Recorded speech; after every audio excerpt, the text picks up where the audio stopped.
Assalamualaikum warahmatullahi wabarakatuh. Kembali lagi di konten cerita Fatma yang membahas kisah dan kasus. Kali ini guys, kita akan membahas tentang eksperimen yang sangat tidak manusiawi yang terjadi di Alabama, Amerika Serikat. Sekitar awal abad 20-an yang selanjutnya dikenal dengan eksperimen Tuskegee.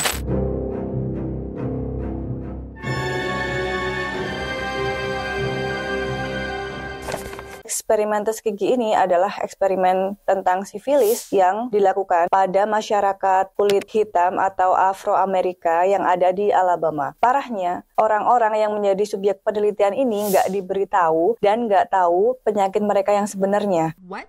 Jadi mereka harus menanggung penderitaan sepanjang hidupnya. Nah, pertanyaannya, gimana perjalanan eksperimen ini bisa berlangsung selama 40 tahun dan disponsori oleh pemerintah? Sifilis sendiri, bagi yang belum tahu, adalah suatu penyakit menular seksual yang disebabkan oleh bakteri Treponema pallidum, atau kita sering nyebutnya ini penyakit Raja Singa. Penyakit ini, cara penularannya yang utama tentu saja lewat kontak seksual. Tapi parahnya guys, penyakit ini juga bisa terinfeksi dari ibu ke janinnya selama proses kehamilan atau waktu proses melahirkan. Jadi anak-anak yang dilahirkan itu bisa terkena sifilis juga dari ibunya. Penyakit sifilis ini sangat berbahaya dan juga mematikan. Penyakit ini juga bisa menyebabkan buta, tuli, penyakit jantung, kerusakan tulang, bahkan juga bisa berakibat kematian. Kan ini pada awalnya eksperimen itu bertujuan untuk mengamati sifilis dan setelah itu akan diobati atau subjeknya akan diberikan perawatan. Tapi kembali lagi, karena pada masa itu adalah masa depresi besar yang ada di Amerika Serikat, jadi dana penelitian ini akhirnya dipotong guys. Dan para peneliti ini mengaku tidak bisa membiayai pengobatan dari para subjeknya. Mereka mengubah tujuan penelitian ini. Dari yang awalnya mereka akan meneliti penyakit sifilis selama 9 bulan dan akan dilakukan perawatan menjadi mengamati penyakit sifilis yang tidak diobati pada pria kulit hitam. Karena ini penyakit tidak akan diobati, otomatis para ilmuwan ini membutuhkan waktu yang lebih lama untuk mengamati dampak penyakit sifilis ini. Dan akhirnya bisa berlangsung selama 40 tahun. Lalu, siapakah subjek dari penelitian ini? Jadi pada awalnya, para peneliti ini mendaftarkan total sekitar 600 petani yang ada di Macon County, Alabama ini. 600 petani itu, tentunya guys, nggak semuanya itu menderita sifilis. Ada sekitar 400 yang diduga terjangkit sifilis. Tapi mereka nggak tahu kalau mereka itu sebenarnya punya penyakit sifilis. Karena rendahnya pendidikan, karena kurangnya informasi, dan karena ekonomi yang lemah, jadi mereka itu minus informasi dari luar gitu loh guys. Dan mereka nggak paham apa penyakit mereka. Dan dari tim peneliti ini juga nggak ngasih tahu sama para subjek ini kalau mereka itu sebenarnya menderita penyakit yang sangat berbahaya dan mematikan. Para peneliti ini malah cuman bilang kalau para subjek ini, orang-orang ini menderita anemia dan mengalami darah kotor. Itu guys. Karena kan kalau sifilis itu beberapa efeknya kan ada beberapa bercak-bercak yang timbul gitu di kulit berwarna merah. Kalau kalian bisa lihat di sini, dan jadi gambarnya seperti ini. Jadi para peneliti itu menjelaskan kalau itu darah kotor, dibodohi istilahnya. Terus yang 200 lainnya itu sebenarnya mereka itu sehat dan mereka akan dijadikan kontrol di penelitian ini. Tapi kenapa mereka mau? Ya karena mereka dijanjikan perawatan medis gratis. Terus pertanyaannya, kenapa perawatan medis gratis ini sangatlah berharga bagi mereka? Karena di Amerika Serikat ini nggak ada layanan kayak di Indonesia semacam BPJS atau KIS gitu loh guys. Jadi di sana itu ada asuransi, cuman asuransi ini juga membutuhkan biaya yang banyak. Dan masyarakat atau warga yang di Macon County, Alabama ini, mereka kan tergolong ekonomi lemah dan hampir sangat tidak mungkin bagi mereka itu untuk memiliki asuransi itu. Dan tentunya mereka itu akan sangat susah untuk mengakses layanan kesehatan untuk mereka. Jadi tawaran ini merupakan tawaran yang sangat berharga bagi mereka, apalagi gratis. Nah, jadi mereka mau guys untuk menjadi subjek penelitian ini. Tapi turns out ternyata eksperimen ini tidak sesuai apa yang mereka bayangkan, kalau mereka yang sakit akan diobati dan mereka yang tidak sakit akan mendapatkan layanan kesehatan gratis. Tidak serta-merta seperti itu guys. Jadi fakta-fakta di balik eksperimen ini, ternyata para orang-orang yang menjadi subjek penelitian ini sering bahkan banyak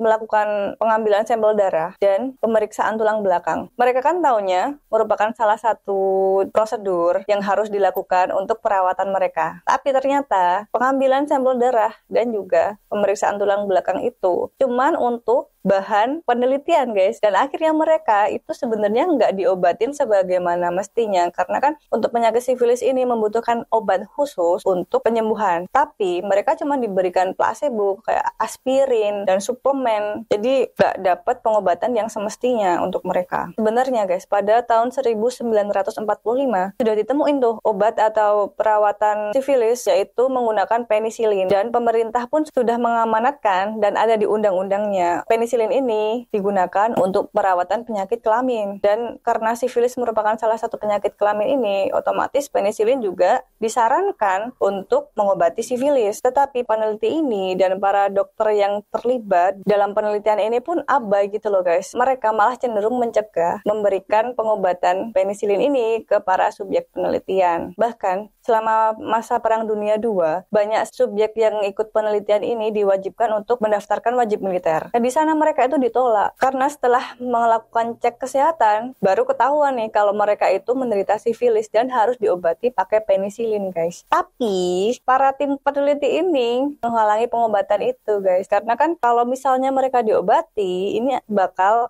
akan menghalangi tujuan penelitian mereka kan. Terus kenapa kok penelitian ini bisa berlangsung lama? Jadi kan penelitian ini setiap tahunnya harus dilaporkan ke pemerintah guys. Tapi karena sudah belok dari tujuan awal, mereka ini memanipulasi juga laporan tahunan mereka ke pemerintah. Ada seorang peneliti utama yang terlibat pada penelitian tes gigi ini bernama Thomas Parent. Thomas ini bilang kalau di penelitiannya itu mereka, para peneliti ini sudah menemukan metode yang lebih cepat untuk menangani sifilis, dan mereka sudah mengatur jadwal terapi sifilis. Padahal nggak ada sama sekali karena mereka kan juga nggak menerima pengobatan kan. Terus si Thomas ini juga bilang gini guys, kalau tujuan penelitian ini kan dari awalnya itu mengobati, tapi kan setelah itu mengamati. Jadi Thomas ini bilang penelitian ini menjadi lebih penting dari sebelumnya. Katanya ini kesempatan yang langka gitu guys bilangnya, karena bisa mengamati dampak sifilis pada individu yang nggak diobati. Dan dia bilang kalau mengingat banyaknya subjek yang sembuh, gimana mau sembuh orang nggak diobati kan. Jadi ini udah ngawur banget laporannya. Nah, tapi karena ada kata-kata banyak yang sembuh ini dan yang memberi laporan pun dari lembaga terpercaya, ya udah penelitian ini pun bisa berlangsung selama bertahun-tahun dan akhirnya selama 40 tahun itu guys. Selang beberapa waktu PHS ini memberikan laporan lagi kepada pemerintah. Nah di situ pada waktu itu direktur dari PHS ini adalah Oliver Wenger. Dan di situ Oliver tuh bilang guys kalau mungkin ya sudah ada beberapa korban yang meninggal karena eksperimen ini. Jadi di laporan penelitian itu Oliver itu bilang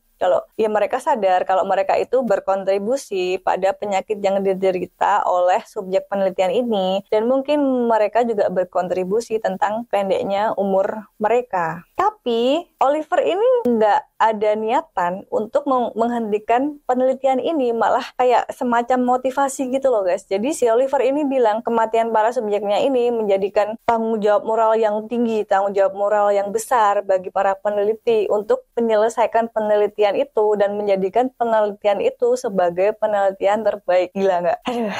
Singkat cerita, lanjutlah pada tahun 1967.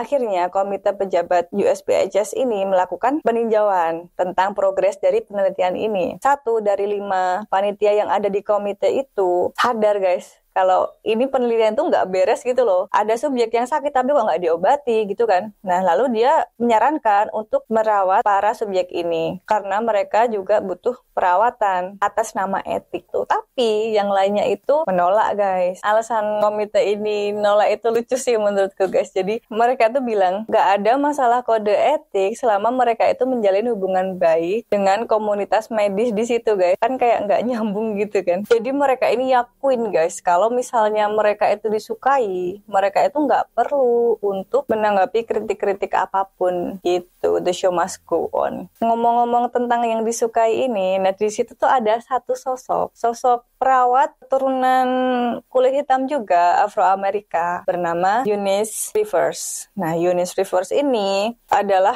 penghubung antara pasien atau subjek penelitian ini dengan para peneliti, atau bisa dibilang kalau Eunice itu merupakan kontak utama dari para subjek penelitian ini. Para subjek ini tuh pada simpatik gitu sama si Rivers ini, jadi nggak kepikiran kalau bakalan dijahatin, dan para subjek ini pun menyebut tempat mereka diobservasi itu namanya Pondok Nyonya Rivers. Para subjek ini udah menaruh percaya banget gitu sama Rivers ini. Dan Rivers ini ternyata juga terlibat dalam proses eksperimen, dan dia merupakan satu-satunya orang yang ikut terlibat dari awal sampai akhir eksperimen, yaitu selama 40 tahun. Rivers ini sebenarnya tahu guys, kalau pasien atau subjeknya ini tuh menderita dan mereka itu memiliki penyakit sifilis yang sangat mematikan. Si Rivers ini penasaran kan, jadi dia tuh tertarik untuk ikut terlibat dalam eksperimen ini. Cuman ternyata dia itu tertariknya nggak untuk ngobatin, tapi dia tuh tertariknya karena penasaran. Penasaran mau tahu juga gimana efeknya kalau penyakit ini tuh nggak diobati. Sama-sama gila ini guys. Nggak berhenti di situ guys, pesona si Rivers ini. Jadi dia itu juga sangat pandai untuk membujuk. Karena ada beberapa kan dari para subjek penelitian itu yang akhirnya meninggal karena penyakitnya nggak diobati. Jadi mereka harus dimakamkan. Nah, karena waktu itu pemakaman itu juga harus berbayar. Kesempatan inilah diambil sama tim peneliti ini. Nah, disitulah didelegasikan si Rivers ini. Rivers ini membujuk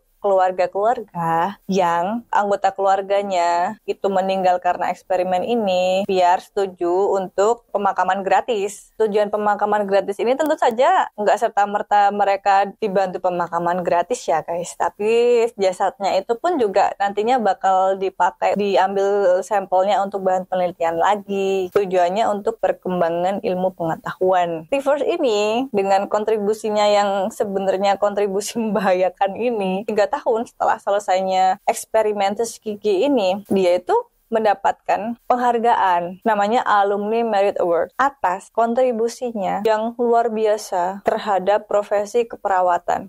Aduh, nggak ngerti. Lalu singkat cerita, eksperimen ini akhirnya berakhir juga pada tahun 1972. Jadi kan dulu pada tahun 1940-an atau waktu para subjek ini mencoba mendaftar di wajib militer itu kan sebenarnya sudah hampir terungkap ya guys, kalau ternyata mereka itu menderita sifilis dan harus diobati kan.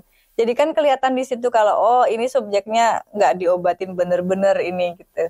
Tapi nggak ada yang mengintervensi pada waktu itu guys, jadi penelitiannya kan tetap berjalan. Nah, sampai akhirnya waktu itu tiba pada tahun 1972 ada seorang whistleblower pengungkap fakta bernama Peter Bergsten. Peter ini adalah orang dalam sendiri guys dari USPHS ini. Jadi dia itu kerja di PHS. Dia kan paham dan dia tahu tentang eksperimen ini, eksperimen tes gigi ini, dan dia itu sebenarnya prihatin gitu loh guys, karena tahu eksperimen ini tuh nggak beres dan eksperimen itu sudah memakan banyak korban dan sudah otomatis merugikan bahkan yang nggak ikut eksperimen itu. Karena apa? Karena sifilis ini yang nggak diobati kan penularannya tadi melalui kontak seksual ya guys. Nah, kontak seksual ini kan bisa ditularkan dari subjek ini ke istri atau pasangan mereka. Dan pasangan mereka yang kena dampak sifilis ini kan kalau pas ngandung juga bisa kena anaknya juga guys. Jadi ini sangatlah berbahaya. Karena keprihatinannya ini atas nama etika dan moral, dia nulislah surat ke atasannya. Tetapi jawaban dari atasannya ini sangatlah di luar nalar. Dia tuh bilang gini guys, kalau eksperimen ini tuh sangat penting. Dan eksperimen ini baru akan dihentikan setelah para subjek ini meninggal dan selesai diotopsi. Karena jawaban yang sangat di luar perkiraan itu, atau sudah diperkirakan seperti itu, Bergsten ini muak gitu guys. Aduh, akhirnya si Bergsten ini mempertaruhkan karirnya di situ. Dia out dari situ, dari PHS, dan akhirnya dia masuk ke PER pada tahun 70-an waktu itu. Nah, dia inilah yang pertama kali membocorkan apa yang terjadi sebenarnya di balik eksperimen tes gigi itu ke publik. Informasi ini muncul di halaman utama koran New York Times. Wah, boom, akhirnya semua publik geram nih guys. Dan akhirnya tujuan mulia dari Buxton ini terwujud. Health Education Welfare Department di Amerika Serikat akhirnya menutup eksperimen ini. Dari info yang didapat, sudah memakan sekitar 128 korban meninggal. Sekitar 40 dari istri para subjek ini yang menderita sifilis, dan yang sakit lagi guys, ada sekitar 20 anak yang lahir dengan sifilis. Singkat cerita, akhirnya pada tahun 1994, yang pada waktu itu Amerika Serikat dipimpin Presiden Bill Clinton, dia itu meminta maaf kepada 8 penyintas eksperimen Tuskegee ini, dan mereka juga akhirnya diberikan ganti rugi. Ya walaupun guys, dampak dari eksperimen ini tidak bisa dibayar dengan apapun karena ini juga menyangkut trust issue dari para warga kulit hitam mungkin sampai sekarang yang ada di Amerika Serikat. Sudah dari dulu kan ada isu tentang Black Lives Matter yang ada di sana, dan isu ini semakin diperkuat karena adanya eksperimen Tuskegee ini, dan mereka juga merasa kurang percaya juga dengan fasilitas dan layanan kesehatan juga yang ada di sana. Adanya kekhawatiran, adanya ketakutan kalau mereka itu dijadikan bahan percobaan atau mereka itu dibahayakan di situ. Jadi dampaknya masih terasa guys sampai sekarang. Tapi at least dari pihak pemerintah itu sudah melakukan gerakan, melakukan tindakan bijak dan tepat, yaitu meminta maaf dan mereka memberikan ganti rugi kepada keluarga korban. Ya harapannya eksperimen kayak gini nggak akan terulang lagi ya guys. Kalau menurut kalian nih guys, apakah mereka itu benar-benar karena tidak ada dana dan harus mengubah penelitian mereka, atau mereka itu memang karena ego mereka sendiri, karena penasarannya mereka? Kira-kira gimana kalau menurut kalian? Aku mau tahu pendapat kalian di kolom komentar ya guys. Oke guys, itu tadi kisah tentang eksperimen Tuskegee yang sangat tidak manusiawi dan mungkin juga melanggar HAM dan sangatlah tidak etik dan tidak bermoral. Bagi kalian yang penasaran dengan cerita-cerita menarik lainnya atau kisah-kisah menarik lainnya, kalian please subscribe channel ini dan share cerita ini ke teman kalian, dan juga klik tombol like. Terima kasih sudah nonton sampai akhir, dan sampai jumpa di kisah dan kasus selanjutnya. Wassalamualaikum warahmatullahi wabarakatuh. Bye!